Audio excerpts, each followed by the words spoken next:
दोस्तों, आज हम एनबीसीसी इंडिया लिमिटेड कंपनी के बारे में बात करने वाले हैं। यहाँ पर इस कंपनी से लेटेस्ट अपडेट निकल कर आ रही है, जिसमें एनबीसीसी लिमिटेड कंपनी को 2 प्रोजेक्ट मिले हैं और साथ में ही इस कंपनी को हम फाइनेंशियली और फंडामेंटली भी देखेंगे। इस समय हम कंपनी में बाय सेल होल्ड क्या कर सकते हैं और कंपनी का नेक्स्ट टारगेट प्राइस कहाँ तक जा सकता है, सभी के ऊपर बात करने वाले हैं। तो आइए वीडियो को स्टार्ट करते हैं। एनबीसीसी इंडिया लिमिटेड कंपनी का शेयर प्राइस अभी 100 रुपये 8 पैसे चल रहा है। आज के दिन इस कंपनी में हमें 2.38% के रिटर्न्स देखने को मिल रहे हैं, जो कि पॉजिटिव रिटर्न्स हैं। कंपनी का शेयर प्राइस 98 रुपये 33 पैसे पर स्टार्ट हुआ था 9/15 पर।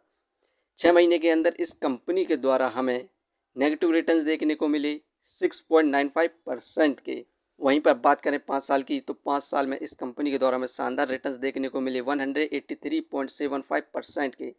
5 साल पहले कंपनी का शेयर प्राइस मात्र 35 रुपये 27 पैसे था, वहीं पर हाईएस्ट 130 रुपये को क्रॉस किया था।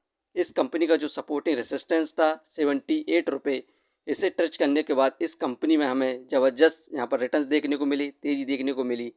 आज के दिन हमें सेंसेक्स में भी ज़बरदस्त तेज़ी देखने को मिली 827 पॉइंट के।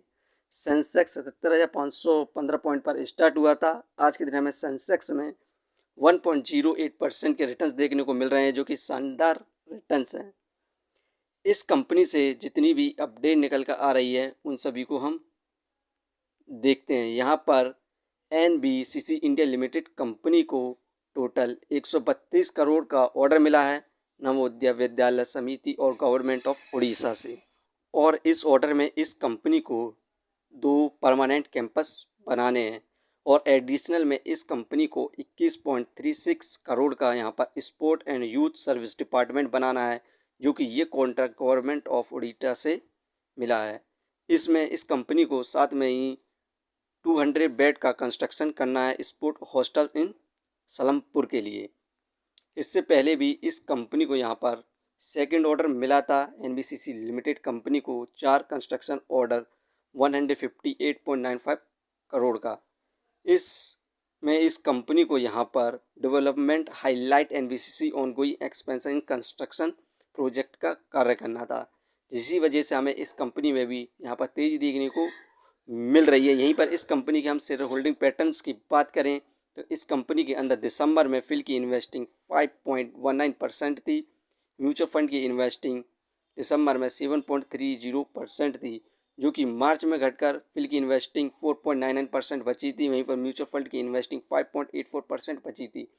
दिसंबर से मार्च के बीच में हमें म्यूचुअल फंड और फिल के द्वारा ज़बरदस्त सेलिंग देखने को मिली थी। यही कारण है कि इसमें भी हमें ज़बरदस्त गिरावट देखने को मिल रही थी। लेकिन इस समय यहाँ पर हमें इन्वेस्टमेंट देखने को मिल रही है म्यूचुअल फंड और फिल के द्वारा, तो कंपनी में दोबारा से तेज़ी आ चुकी है। इसे हम फंडामेंटली देखें तो मार्केट कैपिटलाइजेशन 26,997 करोड़, जो कि बहुत बढ़िया है इसके प्राइस के हिसाब से। डेप्थ ऑफ इक्विटी 0, ये एक कर्ज फ्री कंपनी है। रिटर्न ऑफ इक्विटी 23.86%, ये हमें पर ईयर 24% के रिटर्न्स दे रहे हैं, जो कि काफ़ी अच्छे रिटर्न्स हैं, शानदार रिटर्न्स हैं। अर्निंग पर शेयर 2.75 ठीक है। डिविडेंड 1.02%, ये हमें पर ईयर डिविडेंड भी अनाउंस करती है 1.02% का। बुक वैल्यू 11.18, ये शेयर इस समय बुक वैल्यू से बहुत ज़्यादा महंगे दाम पर मिल रहा है। Face value 1।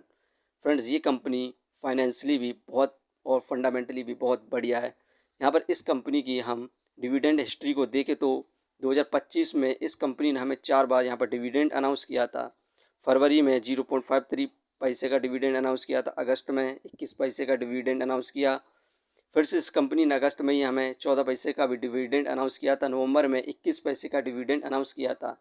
यहाँ पर 2026 में इस कंपनी ने अभी फ़िलहाल फरवरी में ही 12 पैसे का डिविडेंड अनाउंस किया है। तो इसके बाद अभी हमें ये कंपनी अगले महीने दोबारा से यहाँ पर डिविडेंड अनाउंस कर सकती है। तो आप डिविडेंड के रूप में भी इस कंपनी को लॉन्ग टर्म के लिए होल्ड कर सकते हैं और लगातार इस कंपनी के द्वारा डिविडेंड ले सकते हैं। फ्रेंड्स, इस कंपनी ने जो अपना Q4 रिजल्ट अनाउंस किया था उसमें भी शानदार परफॉर्मेंस देखने को मिली और यहाँ पर ज़बरदस्त इन्वेस्टमेंट भी देखने को मिल रही है और कंपनी के द्वारा डिविडेंड भी अनाउंस किया जाता है हमें पर ईयर 3 से 4 बार।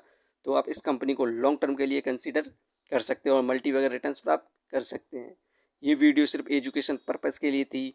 दोस्तों, यदि आप किसी भी कंपनी या स्टॉक्स पर इन्वेस्ट करते हैं तो एक बार अपने फाइनेंसर्स और एक्सपर्ट की सलाह जरूर लें। कभी भी लोन लेके इन्वेस्टमेंट ना करें, वरना भारी मुसीबत में पड़ सकते हैं। यदि आपको कंपनी के बारे में जानकारी सही लगी हो तो अपने चैनल को सब्सक्राइब करें जिसका नाम है स्टॉक एनालिसिस। धन्यवाद।